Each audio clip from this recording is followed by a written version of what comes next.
RSSന്റെ ചിഹ്നങ്ങളെ രാഷ്ട്ര ചിഹ്നങ്ങളാക്കി മാറ്റാനുള്ള ബോധപൂർവമായിട്ടുള്ള ഒരു ഇടപെടൽ നമ്മുടെ നാട്ടിൽ നടക്കുകയാണ്. അതിൻ്റെ രാഷ്ട്രീയ പരീക്ഷണശാലയായി രാജ്ഭവൻ മാറാൻ പാടില്ല. RSS ഇന്ത്യയുടെ സ്വാതന്ത്ര്യം ലഭ്യമാകുന്ന ഘട്ടത്തിൽ കൊടിയായി മാറേണ്ടത് കാവിക്കൊടിയാണ് എന്ന് പ്രഖ്യാപിച്ചിരുന്നു. പക്ഷെ ഇന്ത്യയുടെ ദേശീയ പതാക 142 കോടി മനുഷ്യർ ഇപ്പോഴും നെഞ്ചിലേറ്റുന്ന ഈ ദേശീയ പതാകയാണ് എന്ന് ഞങ്ങൾ ബോധ്യപ്പെടുത്തുകയാണ്. RSSന്റെ പതാക പിടിച്ച അല്ലെങ്കിൽ ആ വിധത്തിലുള്ള കാവ്യ ചിഹ്നങ്ങൾ അവതരിപ്പിക്കപ്പെട്ട് അതെല്ലാം ഇന്ത്യയുടെ ഔദ്യോഗിക ചിഹ്നങ്ങളാകണം എന്നാരെങ്കിലും വാശി പിടിച്ചാൽ അത് പരീക്ഷിക്കാനുള്ള ഒരു പരീക്ഷണശാലയായി ഒരു കാരണവശാലും രാജ്ഭവൻ മാറാൻ പാടില്ല. ഒന്നാമത്തെ കാര്യം. രണ്ടാമത്തെ കാര്യം വളരെ വിചിത്രമായി തോന്നിയത് ബഹുമാനപ്പെട്ട കേരളത്തിൻ്റെ ഗവർണർ മന്ത്രിമാരുടെ മാനസികാവസ്ഥ മനസ്സിലാകുന്നില്ല എന്ന വിചിത്രമായ ഒരു പ്രസ്താവന നടത്തിയതായി കേട്ടു. മന്ത്രിമാരുടെ മാനസികാവസ്ഥ മനസ്സിലാകാൻ എവിടെയും ട്യൂഷന് പോകേണ്ട കാര്യമില്ല കേരളത്തിലെ ഗവർണർക്ക്. കേരളത്തിലെ മന്ത്രിമാരുടെ മാനസികാവസ്ഥ 142 കോടിയോളം വരുന്ന ഇന്ത്യയിലെ മതനിരപേക്ഷ ജീവിതത്തിൻ്റെ മാനസികാവസ്ഥയാണ്. ആ മാനസികാവസ്ഥ മനസ്സിലാക്കാൻ ഗുരുമൂർത്തിയുടെ ക്ലാസ് കേട്ടതുകൊണ്ടോ RSSന്റെ സ്വാതന്ത്ര്യ സമര ചരിത്രം പഠിച്ചതുകൊണ്ടോ മനസ്സിലാകില്ല.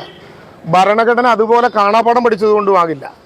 ആ ഭരണഘടന ഉണ്ടാകാൻ ഈ രാജ്യത്തെ സ്വാതന്ത്ര്യ സമര മുന്നേറ്റത്തിൽ ജീവത്യാഗം ചെയ്ത മനുഷ്യരുടെ ദീപ്തമായ ചരിത്രത്തെക്കുറിച്ച് അറിവുണ്ടാകണം.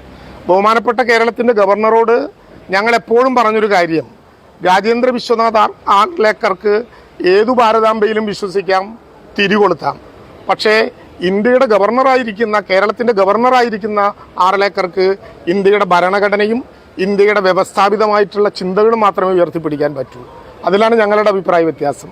അതുകൊണ്ട് കേരളത്തിലെ മന്ത്രിമാരുടെ രാഷ്ട്രീയ മാനസികാവസ്ഥയെക്കുറിച്ച് അന്വേഷിച്ച് എവിടെയും പോകണ്ട. അത് ഇന്ത്യയുടെ ഭരണഘടനയുടെ മാനസികാവസ്ഥയാണ്, ഇന്ത്യൻ ജനകോടികളുടെ മാനസികാവസ്ഥയാണ്. ആ മാനസികാവസ്ഥ മാറ്റാൻ ആര് വിചാരിച്ചാലും സാധിക്കുകയില്ല. ഗവർണറെ കേരളത്തിലെ ഗവൺമെൻറ് ബഹുമാനിക്കുന്നത് ഗവർണർ ഭരണഘടനയുടെ ഭാഗമായതുകൊണ്ടാണ്. ആ ഗവർണർ ഭരണഘടന തന്നെ ഉയർത്തിപ്പിടിച്ച് മുന്നോട്ട് പോകണം. എന്നാലേ ഭരണഘടന ആവശ്യപ്പെടുന്ന ബഹുമാനം ലഭ്യമാകും. അത് ഏത് ഗവർണർ അങ്ങനെ ചെയ്താലും ഏതു ഭരണകൂടം അങ്ങനെ ചെയ്താലും പ്രതികരിക്കാനുള്ള പ്രതികരണം കേരളത്തിലെ ഗവൺമെൻറ്റും കേരളത്തിലെ പുരോഗമന പക്ഷങ്ങളും നിരത്തും. അതല്ലാതെ മറ്റൊരു തർക്കവും ഗവർണറുമായിട്ടില്ല. ഗവർണറുമായിട്ടുള്ള തർക്കം ഞങ്ങൾ ഇന്ത്യയുടെ ഭരണഘടന ഉപയോഗിച്ചുകൊണ്ട് മുന്നോട്ട് പോകേണ്ട സ്ഥലത്ത് മതനിരപേക്ഷതയെ ഹനിക്കും വിധത്തിലുള്ള ചില ചിഹ്നങ്ങളുടെ പഠനശാലയായി രാജ്ഭവനെ മാറ്റാൻ പറ്റില്ല. അത് ഭരണഘടനാപരമായ കേന്ദ്രമാണ്. അക്കാര്യത്തിൽ സംശയലേശമില്ല ഈ ഗവൺമെൻറ്റിന്. ഇന്ത്യയുടെ ഭരണഘടന അംഗീകരിക്കാത്തതോ ഇന്ത്യയിലെ ജനങ്ങൾ അംഗീകരിക്കാത്തതോ ആയ ഭാരതാംബയുടെ ചിത്രം മാത്രമല്ല, ഏതു തെറ്റായ ചിഹ്നങ്ങളെ അവതരിപ്പിച്ചാലും അതിൻ്റെ മുമ്പിൽ ചെന്ന് നിലവിളക്ക് കൊളുത്താൻ ഇടതുപക്ഷ മന്ത്രിമാരെ കിട്ടില്ല. വേറെ ഒരു തർക്കവും ആ കാര്യത്തിലില്ല. അതിന് ഇവിടെ നോക്കണ്ട, ഈ സ്ഥലം വേറെയാണ്. ഇത് കേരളം എന്ന വളരെ മതനിരപേക്ഷ മൂല്യങ്ങളെ ഹൃദയത്തോട് ചേർത്ത് പിടിക്കുന്ന ലോകത്തിനു മാതൃകയായ ഒരു കേന്ദ്രമാണ്.